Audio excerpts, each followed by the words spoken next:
Wow. A dúpẹ́ lọ́wọ́ Ọlọ́run fún Ọlọ́run tó mú wa bẹ̀rẹ̀. A bẹ̀rẹ̀ láyọ̀, a dẹ̀ parí ẹ̀ láyọ̀ tán pẹ̀lú àlàáfíà.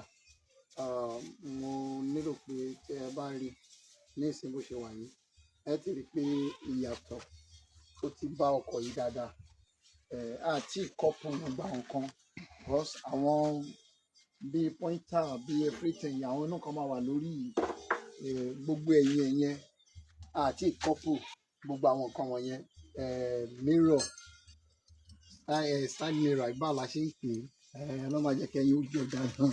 So àti ṣe gbogbo èyí, tá a bá ṣe tán báyìí, tẹ́ bá rí, ẹ máa mọ̀ pé lókùtà tòdodo mọ́tò ti já lọ́dà, mọ́tò wa ti já lọ́dà.